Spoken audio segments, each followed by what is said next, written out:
Talmud Bavli Tractate Beitzah, page 27a, top of the page, with the words Gamar Bishulaihu, Chazuluhu, etc. And then, when their cooking is finished, they once again become fit for eating.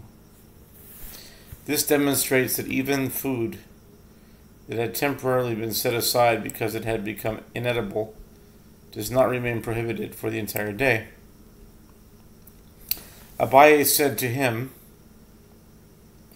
"And according to your reasoning that foods are temporarily considered muktzah while being cooked, cooked dishes in general present a difficulty for you on Shabbat as well, as ordinary cooked dishes in general are still bubbling at twilight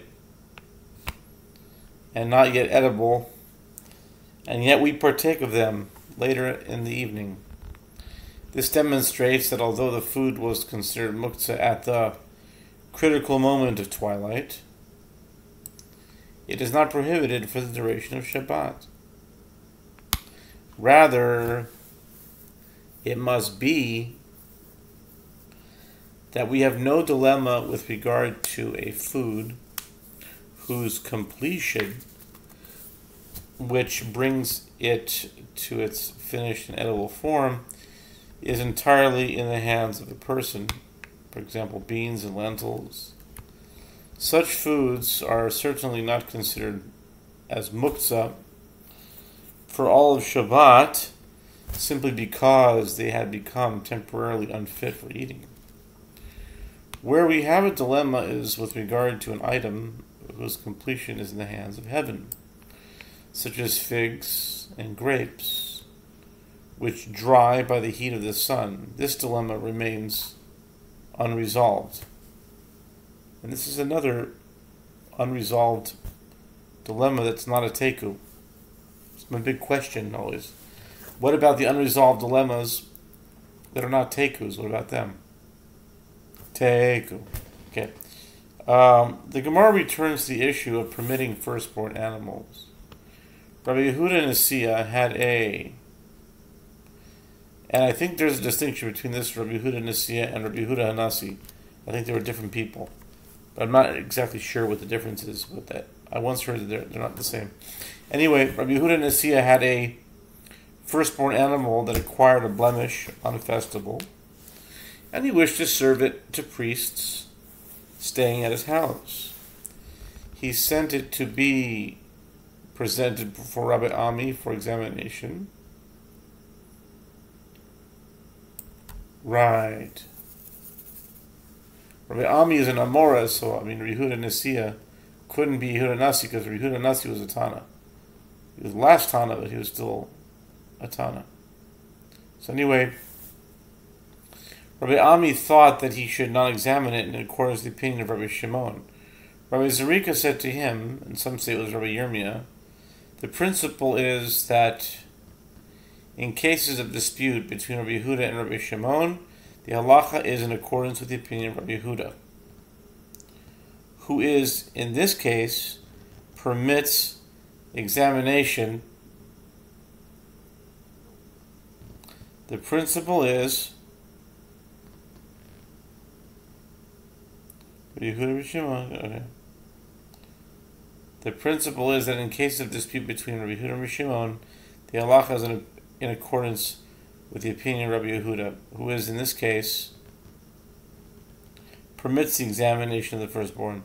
Rabbi Yehuda Nasiya then sent the firstborn to be presented before Rabbi Yitzchak Nafcha, who likewise thought that he should not examine it. Rabbi Yirmiyah said to him, and some say it was Rabbi Zrika, the principle is, in cases where Rabbi Yehuda and Rabbi Shimon disagree, the halacha is in accordance with Rabbi Yehuda.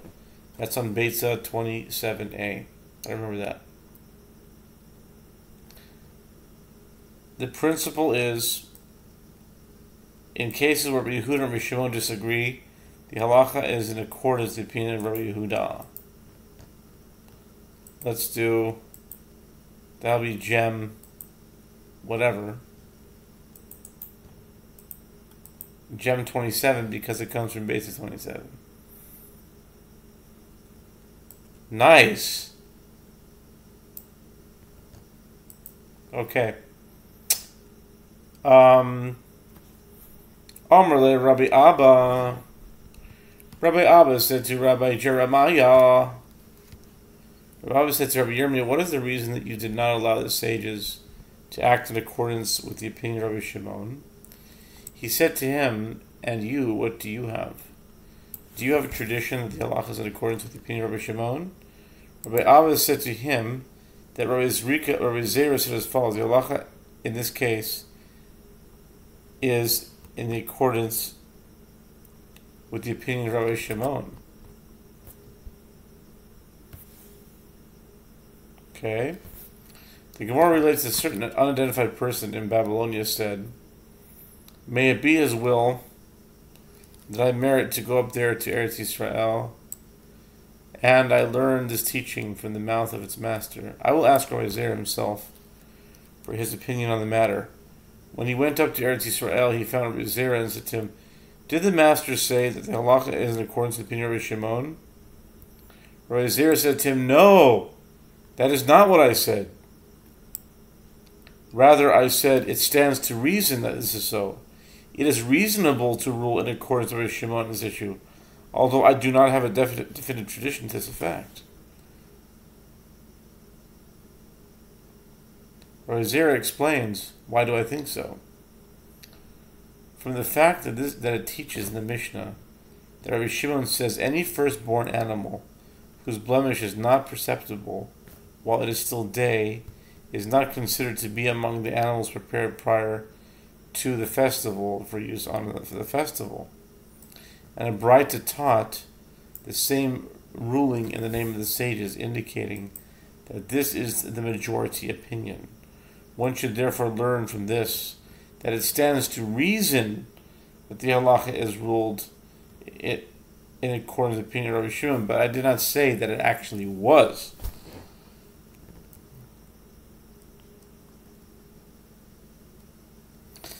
The Gemara asks, in the final analysis, what conclusion was reached about this matter? Whose opinion does the halacha follow? Rabbi Yosef said, come in here. As this matter hangs on great trees, meaning it is a subject of dispute among the early sages. Rabbi Shimon ben Pazi said that Rabbi Yehoshua ben Levi said, that Rabbi Yossi ben Shaul said, that Rabbi Yehuda Hanasi said, in the name of the holy community in Jerusalem.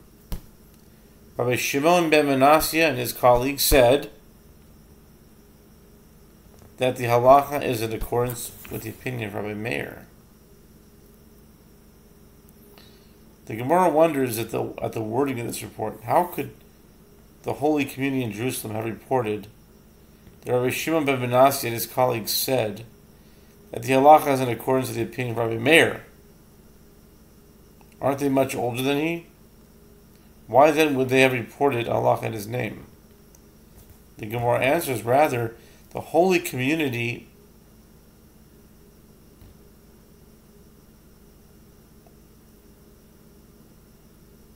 Kahala Kadisha. The holy community in Jerusalem said the following. Rabbi Shimon ben Manasseh and his colleagues, who said that one may not examine blemishes on a festival, spoke in accordance with the opinion of Rabbi Meir.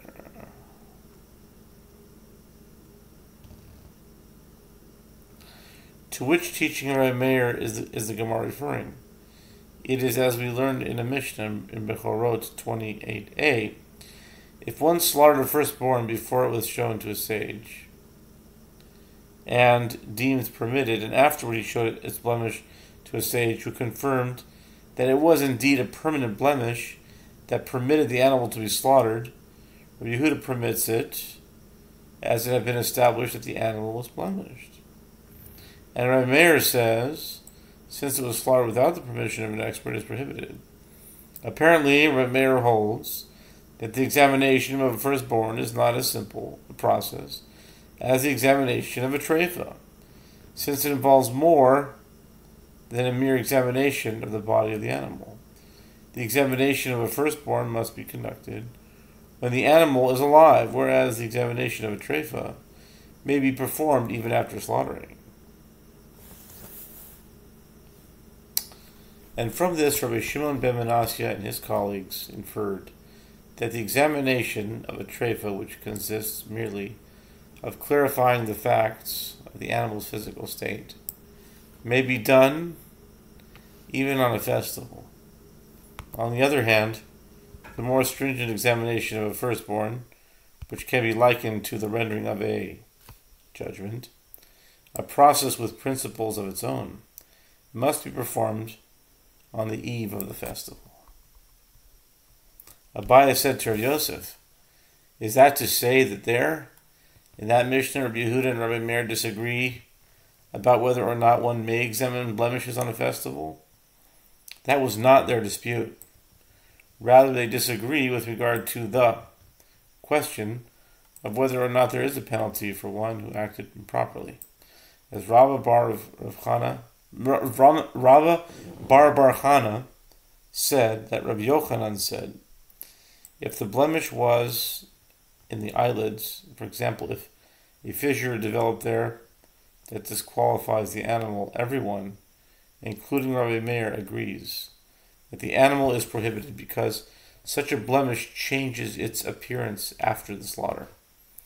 It is possible that after slaughter was a temporary blemish will then look like a permanent one, and the animal will incorrectly be permitted retroactively. When they disagree is in a case of blemishes in the body. For example, if an ear had been cut off or a foreleg broken, which are prominent blemishes whose appearance does not change after death. Rabbi Meir holds that we issue a decree that blemishes in the body are prohibited due to blemishes in the eye. And Rabbi Yehuda holds that we do not issue such a decree. Rav Nachman bar Yitzchak said, the wording of the Mishnah in Tractate Bechorot is also precise, according to this explanation, as it teaches that Rabbi Meir says, since it was slaughtered without the permission of an expert who confirmed that this is a permanent blemish, it is prohibited. Learn from this that this is a penalty that Rabbi Meir imposes and nothing else. The Gemara concludes, indeed, learn from this that this is the correct understanding of the Mishnah. The Gemara relates that Ami of Vardina was the examiner of firstborns in the household of the Nasi. On festivals, he would not examine firstborn blemishes. They came and told Rabbi Ami about this. He said to them, he does well not to examine them. The Gemara raises an objection. Isn't that so? Didn't Rabbi Ami himself examine firstborns for blemishes on a festival? The Gemara answers, when Rabbi Ami would examine the blemishes of firstborns, it was on the day before the festival that he examined them to see whether the blemishes are permanent or temporary.